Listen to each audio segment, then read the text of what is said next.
Hey everybody, this video is part of our full-length The Onside Kick podcast. You can find that on Blog Talk Radio, iTunes. You can pretty much find it anywhere, so we don't care where you listen. Just stick around and check it out. All right, so now let's talk about the NFL sophomores. These are, for those of you who maybe haven't figured it out, these are the guys who are in their second year in the NFL. They were in this draft last year. Yes, exactly. So surprise, we're talking about the NFL draft on this podcast that should go up on YouTube the day one of the NFL draft. Probably. Probably. I mean, maybe it'll be day 2. But let's talk about these 2016 NFL draft players. Some were stars, some were guys who we might not have heard of very much. But these are the guys who maybe made a name for themselves, maybe surprised us and were wondering bust. Yeah.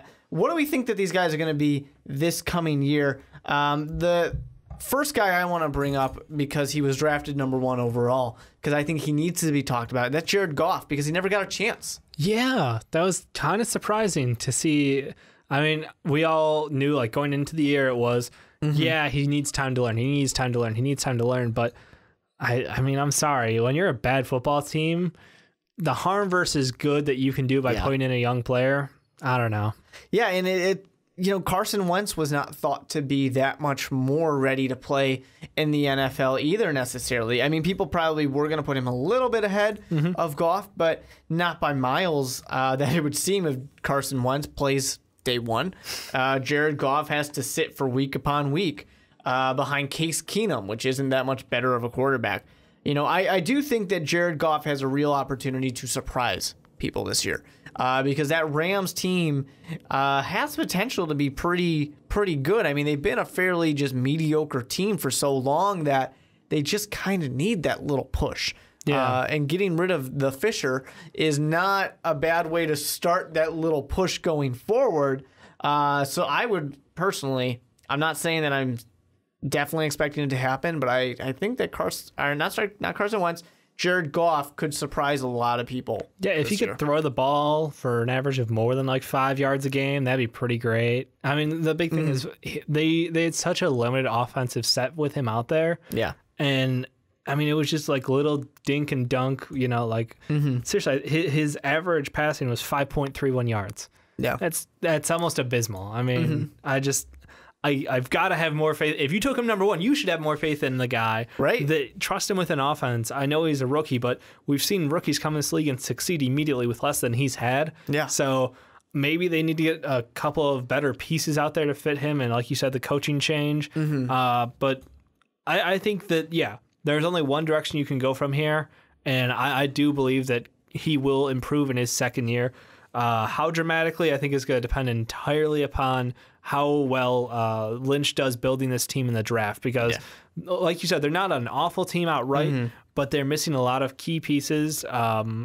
So at the end of the day, look, I think they're still going to be like a top 5 team in the draft next year. Potentially. But Goff will be able to show he is a competent NFL quarterback.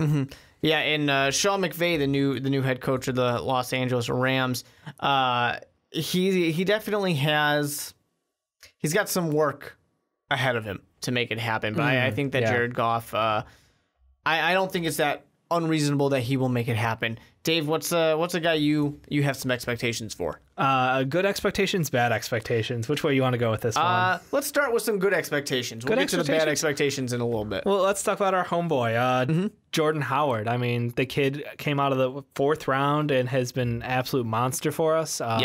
Took over week 3 and became our leading rusher. I think I almost want to say leading receiver. He wasn't, but he was the most efficient felt one. Like it at times. Yeah, he's the only one with hands from time to time.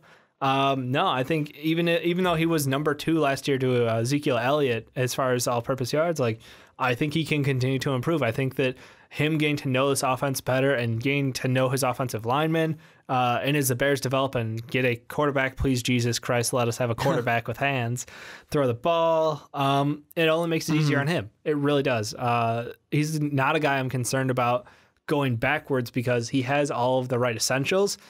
He does pass block well enough. He does have decent enough hands in open space. He makes guys misses. He knows how to read the line and see gaps. So like every like little thing that I know about his game, he's fine across the board. So that's why I'm not thinking like last year wasn't an aberration. I feel like it was just really good usage.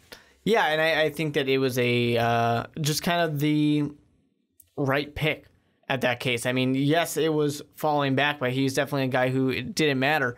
This is the kind of thing that always proves people when they say that you can get a competent and good running back late in the draft. Jordan Howard has everything that the Chicago Bears need him to be, and if they can get the offense moving for the the passing game as well, it's only going to help him out to make him even better. I would agree with you in that case, especially if something to help out the offensive line for the Bears. That'll only make him better. Another guy who I would kind of expect to see more progression for, of course, now that we're going back up to the top here, now that he has a full offseason to actually work, is Joey Bosa. Yeah. Because he'd had like no offseason because of all the contract disputes, and comes out there and still is an absolute monster in the limited amount of games that he got to play. Joey Bosa, if he has this full offseason now, he has the time to develop, play in the preseason, play a full season. I mean, this man can lead in sacks. Yeah, he's a monster NFL. in defense, and the aggression he brings and the speed he gets to the quarterback. I mean, it's impressive because we saw it in college. It's like, okay, but you're not doing against like NFL pros. Like you're doing decent level of competition, but sure. We watched him come to the pros, and I had my questions about him. I think a couple people did because, it was a little off-putting to hear a guy come and be like, no, I want my guaranteed money. I don't want the normal. I want the guaranteed contract. And he came in and he just kind of proved it off the bat. And I was like, oh, shit, he actually is that good. I was pleasantly surprised for him. It was nice, for sure. And especially for San Diego fans. Yeah. Oh, I'm sorry, LA fans. Yeah. Now, San Diego has no fans. The Joey Bosa here, I think, as much as I'll admit that I was one of the people who was like, okay, just sign your contract. Just take your money, whatever. He did what he had to do, and now he is absolutely crushing other teams and other quarterbacks here. I don't think there gets much better upside than a guy like that for the sophomores. What, do you got a sack number you want to throw out there for him? Oh, God. I don't know. I don't know what I want to get. I want him to get I'm going to round into a nice 20. Get a nice 20. just 20 sacks. Is that too much to ask for, It's Joey? not. Hey, you know what? You get a full season. It's 16 whole games. You can give me 20 sacks, right? The fans in LA, if there are any fans in LA of the Chargers, are absolutely loving me right now to say that Joey Bosa can get 20 sacks. That's what I would love to see. I don't know. You got a number you want to throw? I mean, I would settle for not that mine was a really serious number. No. I mean, as long as we're asking. Yeah. No, I think he's probably going to end up in like the 12 to 14 range. Yeah. And I feel like that's pretty comfortable, and that would be great production. I mean, yeah, just like 14 sacks, no big deal. I'm comfortable with that. I'll give you. You know what? I'm gonna up mine. Give me 24. There you go. There Mark. you go. Really make him earn. Make him earn those guaranteed dollars. Yeah, right. You wanted that money. Earn your NFL Defensive Player of the Year here. So I think that, to talk about these top guys, it's great, but let's hear about somebody who is a bad expectation here. All right. Sophomore slump, if even possible, Laquan Treadwell. Like, Ricky's going to hate me for it. Yeah. But the dude caught one pass. I think he was on the field for like 8 minutes all season, tops maybe. And obviously there are the questions about his injuries, but there's also the question about him understanding the subtleties of the play. Which is code for we think this guy is really dumb. Yeah, it's kind of sad that Zimmer... I mean, I know Zimmer's not going to give up on him after 1 year, especially for a guy with his potential, what he came into... I mean, he's 6'2", 215. He was drafted for a reason, like that high. But at the same time, you got to wonder to yourself, like, he didn't really specialize in running routes well. He just had solid hands. But if you guys don't even trust him the entirety of that year, and I'm sorry, after you went on that awful year. Yeah, okay, when you win early, fine. Don't play him. Everything's fine. Don't jinx it. But after you lost like 5 in a row, just call it. Just put him in there. I mean, again, there's no harm in laying, especially a wide receiver. Like, it's not like he's going to get his clock cleaned all the time. He's not running over the middle 24/7. Just let him go out there, let him run routes, let him learn from guys on the field during Sunday. Again, that's your time to progress young talent, and you wasted it last year for one reason or the other. Yeah, and it's the kind of thing where, even if he makes these dumb mistakes, well, there's your learning experience there. If he can just kind of completely mess it up, like I think they were scared to see out of him, then you know what? Bench him. And there's a lesson learned there for him of saying, shit, I got to get this together. Although he's been sitting on the bench anyways, you think he would get it together. I don't understand that one. I don't get what happened with him because he was kind of a sure thing coming into the draft, I felt like, for a lot of people. Thought Minnesota did a fantastic job by getting Treadwell. Another guy who I'm going to say has bad expectations, and that's because much like Laquan Treadwell last year, I don't expect this guy to play. It's Paxton Lynch. I don't expect him to play. Again? Yeah, because Trevor Siemian did fine, and when he was looking good... He was like the 5th worst quarterback. He did fine when he had his opportunities. He got injured a bunch, too. And that team last year was not the same kind of team that Peyton Manning had previously. I'm not saying that Paxton Lynch doesn't play any games. I'm just saying he's not going to get anything meaningful out there. Maybe he plays 4 games this coming sophomore year. So I don't expect his opportunity to show up yet either. Paxton Lynch is a guy who is incredibly raw, shouldn't have gone in the first round anyways. Has a long ways to go, a lot to learn. Yeah, I mean that's the danger of the high risk or high reward, high risk kind of setup because it's quarterbacks are in such demand. You have to gamble on them in the first round because if not, you miss out. And we know what happens to teams without quarterbacks. Yeah. You're right back at the top the next year. I think Lynch probably will only see a couple of games this year. Probably only a couple, and that's after if they get knocked out of contention. It's we'll throw away the end of the season. We'll let him go out there and throw the ball around. Otherwise, injury. It's the only chance. He's not going to win the starting job out. He's not there yet. And I think that kind of says something because everybody, like you said, was so high on him, but he probably was a year or two out, from being ready to actually be a every game, every down starter. Yeah, exactly. And it's not the kind of thing where I'm ready to say he's a bust or anything like that. No, by no means. I mean, there's a lot of quarterbacks who need more time to develop. I mean, if you had thrown Aaron Rodgers in the situation that you threw David Carr in, I don't think he would have fared much better. No. I think that, it's all about situation. It's all about prep. It's all about coaches and that supporting staff. And I feel comfortable with him in Denver, learning under the right situation and the right setup. And he's not going out there and being asked to save the world. He's not going out there and being like, we need to come in the game and throw bombs all night and just be the guy who gets us back in games because they have such a good defense. He doesn't have to do it all himself. Yeah, exactly. And I think that's one reason, too, why they are in no rush to get him out there. They know that they're smarter than that.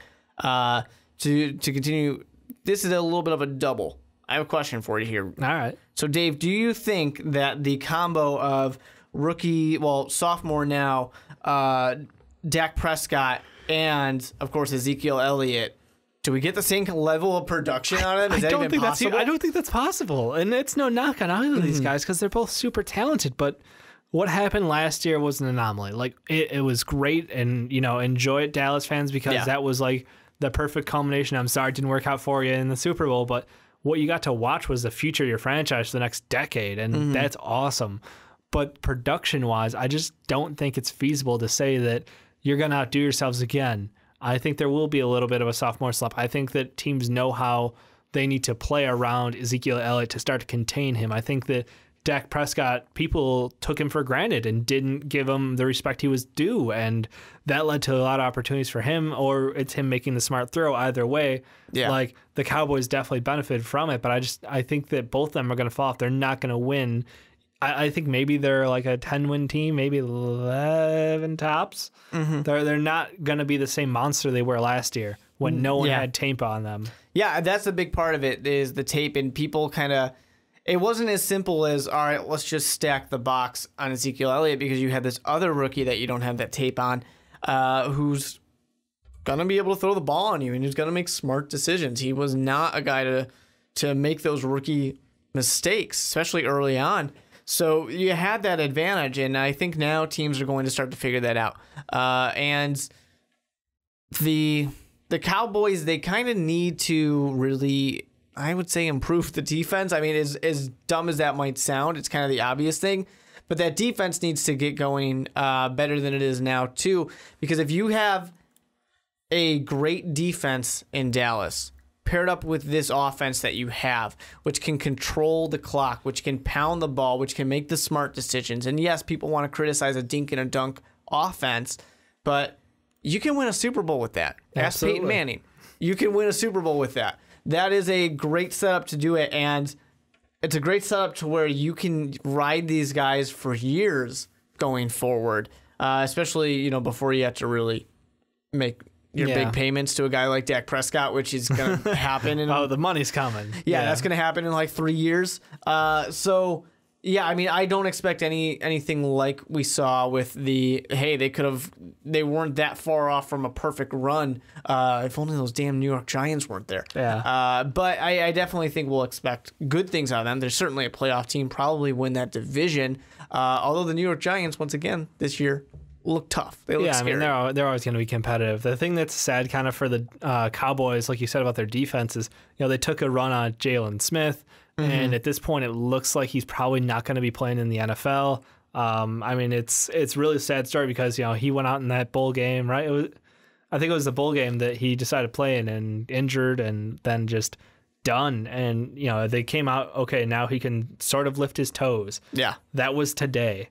I mean, you got to think about how debilitating that injury was. And I know Jerry took a gamble, and we are like, oh, it's a smart move because on the off chance he does, Jalen Smith was such a special player that, that'd be great. But, it's a sad story for them that he won't be able to make his return probably. Yeah, and that is very recent about him, being able to lift his toes now, which, as you say, I mean, that's terrible in that type of situation. I mean, you have these guys who, as much as we talk about, don't skip your bowl games, don't skip the combine, anything like this. At any moment, these guys are going to be taken down. We talked about earlier with the dumb thing from your past, or you smoke too much weed, and the NFL is very against that, or you do something actually awful, like decide I'm going to beat the shit out of this person, and that completely ruins your draft stock. Here's something, this was not anything bad on his part that completely ruins the future. It's kind of like Marcus Lattimore with the knee injuries. It's a guy with all the talent in the world, and the injury just goes the wrong way for you. So it's unfortunate, but as far as it goes, it's part of the game. Yep, exactly. Do you have anyone else that you have some expectations for? I do. I think the one guy who I didn't see enough of because of injury was Braxton Miller. I loved him in college. Dynamic playmaker, took that transition from quarterback to offensive weapon. Yeah. And I feel like that's kind of the way that I like the NFL is going. We're seeing a lot more of these interesting options where wide receivers / running backs, we get these combo players who are just so quick and they can do everything for you on that offensive end.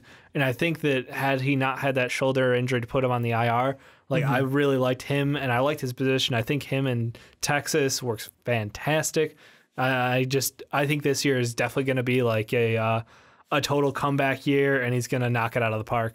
Yeah, I would love to see more out of him. I mean, that's one of those things where you have these guys who have their injuries, and when it's early on, you don't know what you're going to get out of that. To mention a guy that is not a sophomore this year, but to mention a guy like Kevin White, who gets injured and you expect more and then gets injured again, as is now with the Chicago Bears having Leonard Floyd out there, injuries were holding him back, and you get a little nervous of, is it going to be more of the same, or is he finally gonna be back out in the field and actually making something happen? That's certainly to be seen. Yeah, it's tough. There's a lot of these guys where injuries were holding them back, and you kind of hope something gets better. Right. But of course, any other ones that you have? Final one for me is oh god, now it's killing me. Malcolm Mitchell. Okay. On the Patriots. I think what I saw out of him last year was he kind of became one of Tom Brady's favorites, and you can kind of tell like he rotates through them, yes, but he always keeps that one guy who definitely gets a lot of the passes thrown his way. And I think that for a young kid to understand the Patriots offense and get praise from both Bill Belichick and Tom Brady is definitely like, dude, you've made it. Like, whatever you do, keep on doing it because it's working. He had some good production at the end of last year, and I think certainly he can hope to continue that this next year. The Patriots are just, they're a system, man. You just plug in a player and go. And like Mitchell, I didn't expect him to be that good coming out of his rookie year, but again, he's impressed everyone he needs to, and I think he's in line to continue succeeding. Yeah, and going in this kind of last ride for what I'm calling the last ride for Tom Brady. I am a full-on believer that he's got this last season and that's it. But you know what? I said that after winning a Super Bowl, what else does he have left to prove, and he should retire. So what do I know? But of course, if there's any other players that you guys have down below, let us know in the comment section for who's your sophomore that you're looking at. What are your expectations for them? I want to thank you guys very much for listening to this week's The Onside Kick. The draft is here. There's a good chance that the draft has already happened while you're listening to this. But we definitely will have a lot of conversation about the NFL draft coming up for you guys very soon. But leave the comments down below. Hit the like button. Hit that sub button. Get at us on Twitter at the... I almost use my Twitter. I'm at the Mark Weber on Twitter. Dave is at Dave Don't Tweet. Yep. But at Most Valuable Pod, you can get at us there. Of course, you can also go to patreon.com/Most Valuable Podcast to help out the podcast. We'll see you guys next week because the Onside Kick is here every week, and we'll talk about the NFL Draft. Well, I hope you enjoyed that, and don't worry, there is plenty more where that came from. You guys can check it out right over here. Click that video, start watching it, and just stick around on Most Valuable Podcasts.